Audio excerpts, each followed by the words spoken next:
What a game. What a game, man. Jalen Hurts. And this is exactly why I go out here week by week and I sing his praises. Because he's simply a different breed. There is not one quarterback in the league, aside from Patrick Mahomes, that I'm taking over Jalen Hurts. And the best part about it is that Hurts actually plays better in clutch time. He actually plays better when he's down, right? A lot of quarterbacks, they play great when they're ahead. They play great when they have a lead. But you really find what somebody is made of when they're down. It's a game-winning drive. You got to tie it up. You can do a go-ahead touchdown. Hurts has shown that literally multiple times this season, right? So Hurts, again, showed that he's the MVP of this league. It's not a debate. Hurts is the MVP. He's the best player on the best team. If they didn't have Jalen Hurts, they would not be in this position. It's a fact. It's a fact. There's not a guy with his stats and with the same team record that you can compare. It's funny how every single game, all I hear is the refs. So you're telling me every single game, the refs is on the Eagles side. Oh, I might have watched a different game. Maybe it was the refs that kicked a 59-yard field goal in the middle of rain and wind. You know, maybe it was the refs that went on a 75-yard drive in overtime to win the game. Yeah, that was the refs, right? Because it's too many stuff. It's too much stuff that the Eagles did right in that second half in overtime that you can put it on one play. You can put it on a missed call here and there. And there was missed calls everywhere. It happens in every single game. But that's what a lot of these fans, a lot of these people do because they hate the Eagles. And look, I would hate the Eagles too. If I was a Cowboys fan, I would hate the Eagles. If I was in the NFC, if I was a Niners fan, I would hate the Eagles. I mean, y'all literally messed up my quarterback's elbow. If I'm a 49ers fan, I'm like, I don't like y'all. I don't blame you. So we talk about this gauntlet. This gauntlet, right? It was the Dolphins, it was the Cowboys, then it was the Chiefs, then it was the Bills. Oh, we done knocked down 4 of them. We done knocked down 4 of them. Now the 49ers? I went on record. I'm going back to the Jalen Hurts MVP conversation thing and I was talking about. And honestly, I did not think that they would be undefeated at this point. Not at that point. I thought they would drop one. But they're doing stuff that even I didn't even believe. And the scariest part is the Eagles haven't played their best ball. We're going to talk about that a little bit later. But talk about this gauntlet. All I heard this year was the gauntlet. Oh my gosh. The Eagles, last year, they had an easy record. But this year, since they're a number 1 seed, they had this super hard schedule. And they're not about to do the same thing that they did last year. Well, newsflash, we're back-to-back seasons, 10-1.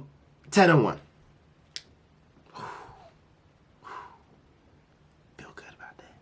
I feel really good about that. I feel very, very good about that. So that's another thing too, right? And it's a great thing to really see the college just you like putting something into fruition. I have this graphic that one of my great guys on my team, my man AJ, shout out to him. He made this graphic. This is on November 7th. It was this gauntlet. It had the Chiefs. It had the Bills. It had the 49ers. Well, guess what? We going against the 49ers 10-1. Remember earlier in this season, they was saying that the Cowboys was going to win the NFC East? It's funny how things work, right? It's funny how things work. So that was just very, very funny. I do want to shout out Jake Elliott because he's a different breed. Jake Elliott is one of the big reasons why the Eagles will win the Super Bowl. Because you have a kicker that you can rely on in the clutch. There's going to be more games where we're going to need Jake Elliott to come through. And like he's always done, he will come through. He did it in his first game when he was put in. I think he was an undrafted guy, right? I promise you, I'm pretty sure Jake Elliott is undrafted. But I remember his first game was against, I'm pretty sure he was undrafted. I'll take that back. All right. But he was tossed around the league, drafted by Cincinnati. But, like, you knew he was different when he hit that 61-yarder against the Giants when we were still not very, very good, right? So, again, he shows time and time again he's clutch. He's that guy, and he bails us out when we need somebody to go ahead and step up. Because Jason Kelce, 2 uncharacteristic penalties. I'm like, come on. Come on. And I didn't even think that Jake Elliott was going to hit that. I was like, all right, we kind of asking him a lot. I mean, it's raining right now. It's windy. 59 yards. I mean, look, the Texans kicker he was short. And I think they was playing in perfect conditions, right? The Bills kicker is so bad that they knelt when they had a timeout and 20 seconds to go. That shows, yeah, we don't trust our kicker. At all. At all. That makes the difference. That makes the difference, bro. All those missed field goals that the Bills was making, that makes the difference. Now when we're on a game-winning drive or to tie it up before overtime, if they made that field goal, it would have been a 6-point game. Now we're talking about a 3-point game. We can go ahead and tie it versus now we need a touchdown. So all of that stuff matters, right? So Jake Elliott, he's clutch. You heard what Nick Sirianni said. He said that Jake Elliott is the best kicker in the NFL. And right now, Jake Elliott is the best kicker in the NFL. Not a question. Not a question. That's exactly what you need, right? So, again, that tush push, too. The brotherly shove is another big reason why the Eagles will win the Super Bowl. Because it's a play that we can be 3rd and 1, 4th and 1, 1st and 1 at the goal line. Whatever it is, it's an automatic play. You know it's going in. That's why the best play in sports or the best bet in sports is Jalen Hurts anytime touchdown. He's going to get it, bro. He's going to get it every single time. I'm trying to tell you, he's going to get it every time. Every single time. All right, boom. And talk about the plays, go back to Hurts, that he made.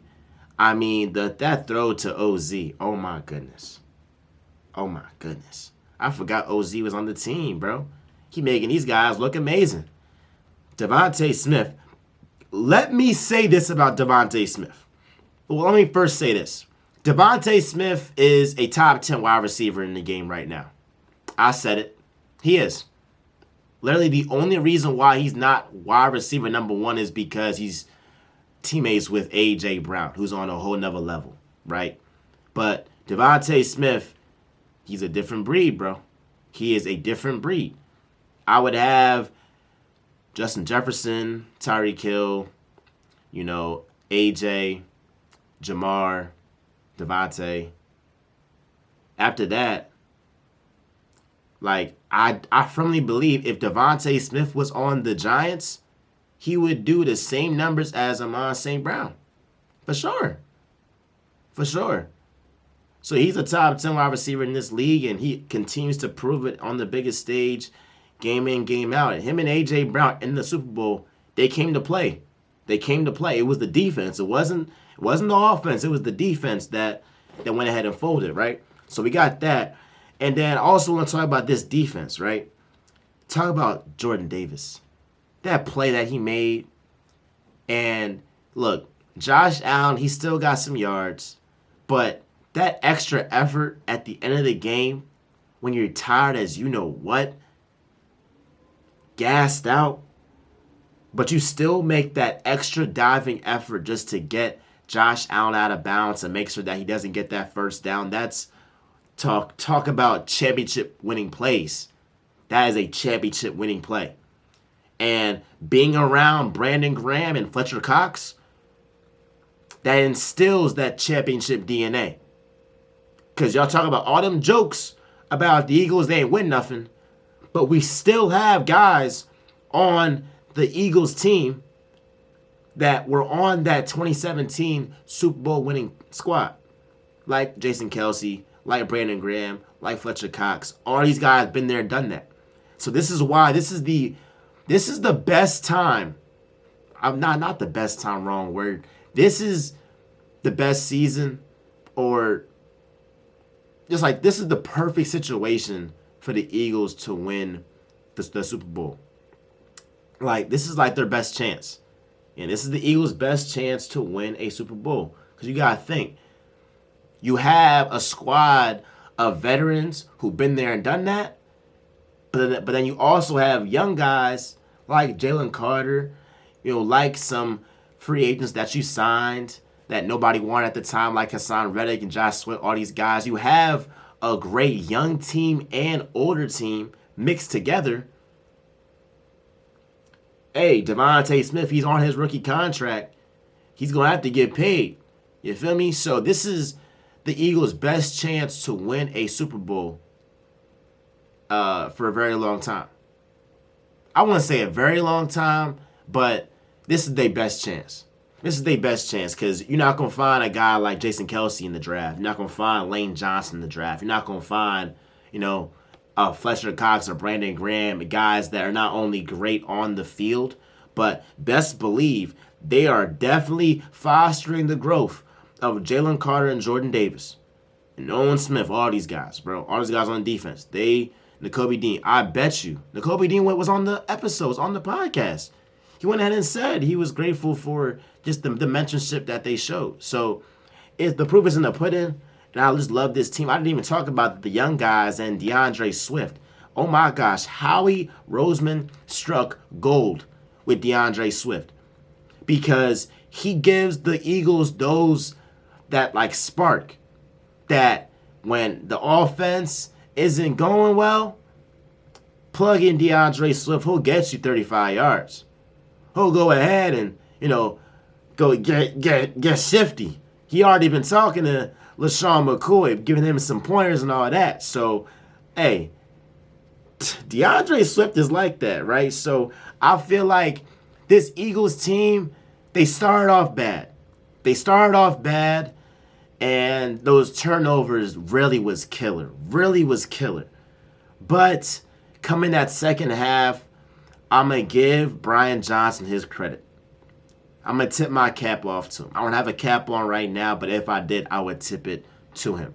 Because he called a great game in the second half. All those schemes to get DeVonta Smith open, all those schemes to go ahead and free up Hurts to run. Hey, we be making fun of Brian Johnson about those QB draws, but we would not have won that game without some successful QB draws. So I was out here on record saying that Brian Johnson, maybe Nick Sirianni, who has a history of being a OC, maybe he should start calling some plays. I mean, like Frank Wright, he went out and said, "Yo, I'm calling plays now." I was like, maybe Sirianni should do that. But he stuck with this guy. He trusted his guy, and I mean, he showed why he's the head coach and why I'm a fan.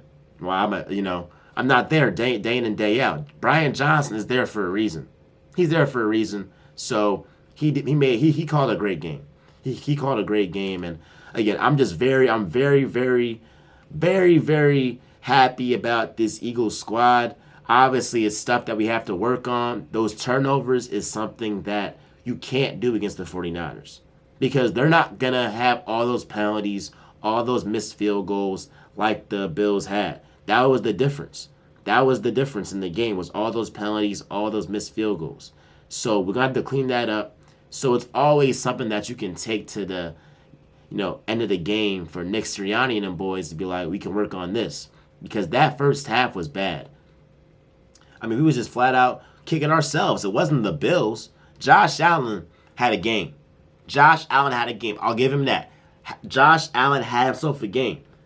But what also Josh Allen does is turn over the ball. So that interception was flipped to a touchdown. Flipped to 7 points. I'm sorry, Josh Allen, but you got to have a clean game. You got to have a clean game. That's why I don't think Brock Purdy, is he going to have a clean game the entire game against the Eagles? No, he's not, bro. He's not. He's not.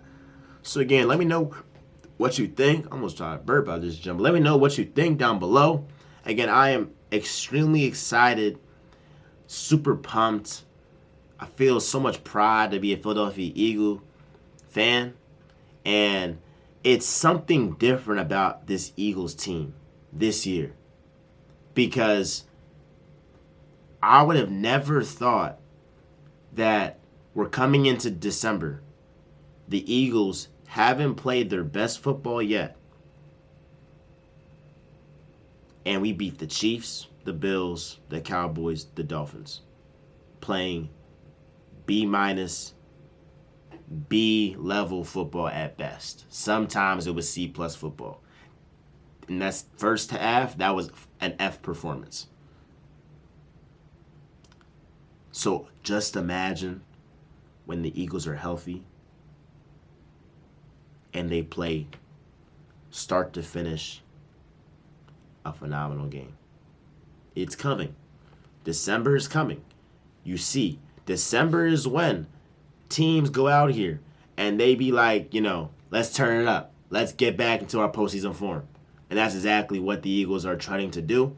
And I hope that they can build off that second half performance of dropping 24 points, right, in that second half.